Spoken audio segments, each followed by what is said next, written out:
Hello friends. तो आज के इस वीडियो में हम पढ़ते हैं रेप्लिकेशन इन प्रोकैरियोट्स। सबसे पहले तो रेप्लिकेशन क्या होता है। तो रेप्लिकेशन जो है ना, वो एक ऐसा प्रोसेस होता है, अगर हम नाम पे जाएं तो डीएनए रेप्लिकेशन हम जनरली पढ़ते हैं। इसमें हम डीएनए की रेप्लिका बनाते हैं, मतलब उसकी ही एक कॉपी बनाते हैं। सिंपल वर्ड्स में अगर हम जानें तो डीएनए रेप्लिकेशन एक ऐसा फिनोमेना या एक ऐसी प्रोसेस होती है जिसमें हम कोई स्पेसिफिक एंजाइम्स का यूज़ करके डीएनए की एक कॉपी बनाते हैं। ठीक। डीएनए रेप्लिकेशन, अगर हमें एग्ज़ाम में कोई क्वेश्चन आता है तो हम उसका आंसर कैसे लिखेंगे। सबसे पहले तो हम सिनॉप्सिस लिखेंगे। First of all introduction, history, properties of DNA replication, enzymes involved in DNA replication, proteins involved in DNA replication, energy and replication process, उसका डायग्राम, ये चीज़ें हम लिख देंगे। उसके बाद हम जो भी हमने सिनॉप्सिस लिए हैं वन बाय वन उसको एक्सप्लेन करेंगे। सबसे पहले तो इंट्रोडक्शन में हम क्या बताते हैं कि स्टार्टिंग कहाँ से हुई, किसने रेप्लिकेशन का प्रोसेस बताया, एक डेफिनेशन छोटी सी रेप्लिकेशन की, और भी जो इन्फॉर्मेशन हमें थोड़ी बहुत पता है वो हम इंट्रोडक्शन में बताते हैं। और ये इंट्रोडक्शन में हर चीज़ के लिए बता रही हूँ, हर एक टॉपिक के लिए, ठीक है। कि हम उसमें एक डेफिनेशन बताते हैं, प्लस कहाँ से वो स्टार्टिंग हुई, किसने वो बताया प्रोसेस, वो सारी चीज़ें हम इंट्रोडक्शन में बताते हैं। So, in molecular biology, DNA replication is a process in which a prokaryote replicates its DNA and forms two identical replicas of DNA.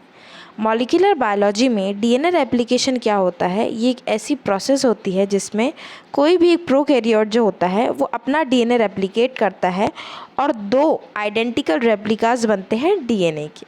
ठीक। The process of DNA replication was given by Watson and Crick after the discovery of DNA double helix in 1953। तो हमने double helical DNA structure पढ़ा है, उसमें जो Watson और क्रिक थे उन्होंने डीएनए का हेलिक्स का स्ट्रक्चर दिया था। तो उसके बाद ही जो हमारा डीएनए रेप्लिकेशन है वो आया। डीएनए रेप्लिकेशन सेमी कंजर्वेटिव होता है। हर एक स्ट्रैंड जो होता है डबल हेलिक्स का वो किसकी तरह एक्ट करता है, टेम्पलेट। यहाँ पे जो वर्ड टेम्पलेट आया है वो बहुत इम्पॉर्टेंट है, क्योंकि टेम्पलेट जो होता है उससे ही जो न्यू कॉम्प्लीमेंट्री स्ट्रैंड होता है ना डीएनए का, उसका सिंथेसिस होता है। यहाँ पे एक और ध्यान देने वाली चीज़ ये है कि अब इसका प्रिंसिपल क्या है। देखो, ये आपको बहुत कम पता चलता है, मतलब बहुत कम एक्सप्लेन किया जाता है ये हमें, कि जो डीएनए रेप्लिकेशन है वो होता तो है लेकिन वो किस बेसिस पे हो रहा है, उसका मेन प्रिंसिपल क्या है।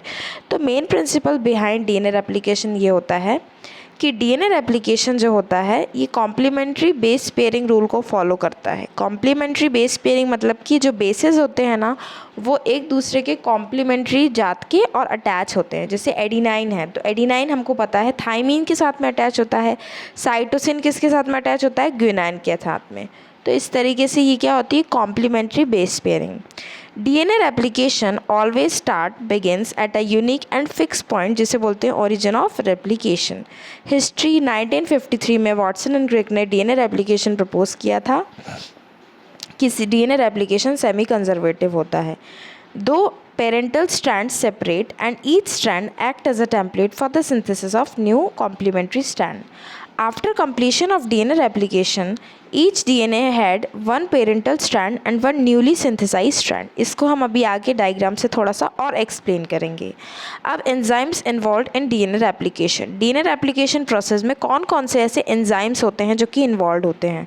तो सबसे पहला तो होता है DNA dependent DNA polymerase enzyme. DNA polymerase enzyme होता है जो कि क्या करता है, जो हमारी डीएनटीपीज मतलब जो डीऑक्सीराइबोन्यूक्लियोटाइड की जो चेन है उसको क्या करता है, पॉलीमराइज करता है, ठीक है, आगे बढ़ाता है बाय एडिंग राइबोन्यूक्लियोटाइड्स।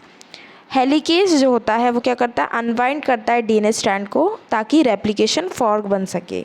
गायरेज जो होता है वो क्या करता है, टेंशन रिलीज करता है और स्ट्रेस जो कि सुपर कॉइलिंग की वजह से होती है या अनवाइंडिंग की वजह से। गायरेज का दूसरा नाम होता है टोपोआइसोमेरेज। लाइगेज क्या करता है, जो हमारे ओकाज़ाकी फ्रेगमेंट्स फॉर्म होते हैं ना उनको जॉइन करता है। प्राइमेज जो होता है ये आरएनए प्राइमर को सिंथेसाइज करता है। Next, single stranded binding proteins. तो सिंगल स्ट्रैंडेड बाइंडिंग प्रोटीन्स जो होते हैं ना ये प्रिवेंट करते हैं सेपरेटेड स्ट्रैंड टू रीएनील। जो हमारे स्ट्रैंड्स, दो स्ट्रैंड्स सेपरेट हो जाते हैं ना, वो वापस से फिर से ना ज्वाइन हो, क्योंकि वो वापस से ज्वाइन होना चाहेंगे, वो वापस से फिर से ज्वाइन ना हो, इसलिए हम वहाँ पे सिंगल स्ट्रैंडेड बाइंडिंग प्रोटीन्स लगाते हैं ताकि वो सेपरेट ही रहें, एक दूसरे से वापस एनील ना हो। The two strands try to anneal, so it prevents re-annealing of the two strands. I hope it is clear now. ठीक है, एक एक एंजाइम का मीनिंग हमें समझ में आना चाहिए, और इसको ऐसे समझना कि वापस से हमें फिर भूलना, मतलब हम भूलें ना। ठीक है, डीएनए रेप्लिकेशन प्रोसेस जो होता है, the process of DNA replication, वो एक स्पेसिफिक साइट से स्टार्ट होता है। ओरिजिन ऑफ रेप्लिकेशन प्रोकैरियोट्स में से ORIC बोलते हैं। ये 3 स्टेप्स में होता है, initiation, elongation and termination. Initiation क्या होता है, इसमें जो हेलिकेज होता है ना, वो 9-mer सीक्वेंस ऑफ ORIC में क्या करता है, बाइंड करता है और एक इनिशियल कॉम्प्लेक्स बनाता है। ये जो 9-mer सीक्वेंस होता है, ये 245 बेस पेयर्स का होता है। देखो, ORIC जो होता है, that is origin of replication, उसमें 2 शॉर्ट रिपीट मोटिव्स होते हैं। ठीक है, एक होता है 13-mer और एक होता है 9-mer। 13-mer जो होता है ना, ये 80 रिच सीक्वेंस होता है, और 9-mer जो होता है, ये रिकॉग्निशन सीक्वेंस होता है। ये दिख रहा है डायग्राम, इस डायग्राम में अगर हम देखें तो ये ORIC है। ठीक है, क्या है, ओरिजिन ऑफ रेप्लिकेशन। यहाँ पे मैंने एरो डाल के बताया है, तो यहाँ पे क्या होता है, यहाँ पे 2 सीक्वेंस होते हैं, शॉर्ट रिपीट मोटिव होते हैं। ठीक है, एक तो होता है 13 बेस पेयर का और एक होता है 9-mer बेस पेयर का। ठीक है, तो 9-mer बेस पेयर जो होता है ना, उसमें जाके हमारा हेलिकेज प्रोटीन बाइंड करता है। ठीक है, तो मेल्टिंग ऑफ डबल हेलिक्स सबसे पहले होती है। First of all, 2 strands of DNA separates from each other at locus of origin of replication by the action of helicase enzyme.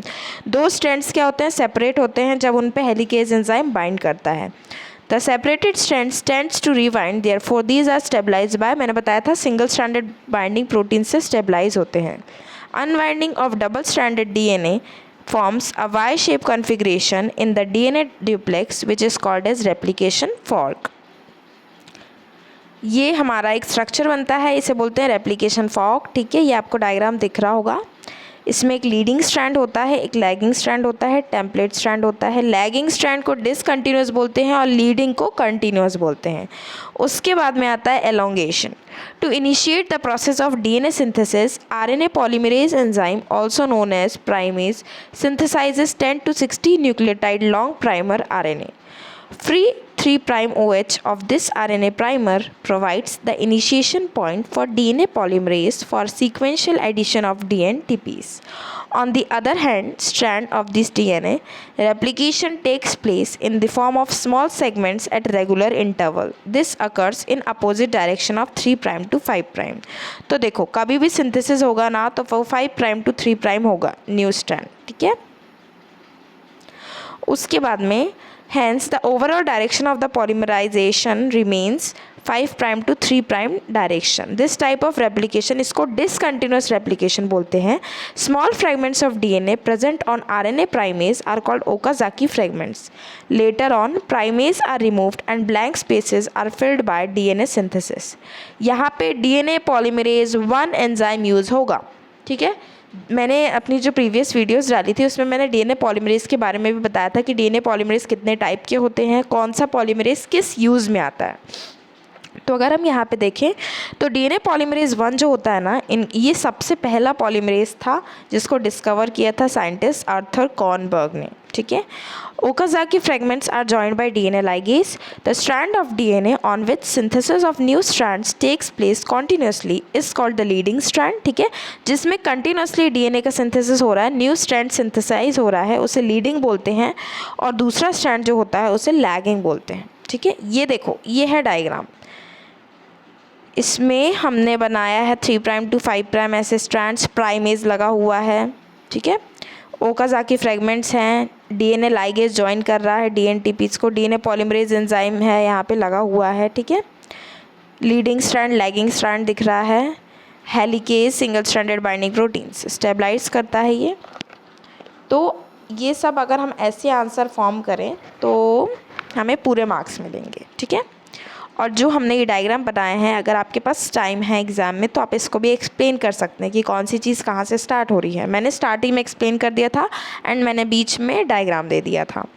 Termination, once both the DNA strands replicated termination occurs. एक बार जैसे ही DNA strands replicate हो जाते हैं तो वहाँ पे termination हो जाता है। देखो, when DNA strand melts it form the replication bubble and that bubble melts at a particular sites and then replication end. The ter site and ter site C, A और C दो ter site होती हैं जिसे termination site बोलते हैं, ठीक है। ter S होता है termination sequence। ter site का फंक्शन ये होता है कि ये जो होती है ना, ये रिकग्नाइज करने में मदद करते हैं कि भाई टर्मिनेशन साइट कहाँ है, तभी तो रेप्लिकेशन एंड होगा, ठीक है। टस प्रोटीन क्या होता है? टर्मिनेशन न्यूट्रलाइजेशन साइट, ठीक है। तो ये जो था ये हमारा पूरा रेप्लिकेशन प्रोसेस था। इसमें हम पूरा सिनॉप्सिस बताते हैं, introduction, history, components, enzymes, proteins, ठीक है। फिर डायग्राम और सारी की सारी स्टेप्स को एक्सप्लेन कर देते हैं। तो ये था हमारा रेप्लिकेशन प्रोसेस। आई होप आप सबको पसंद आया हो। Thank you very much.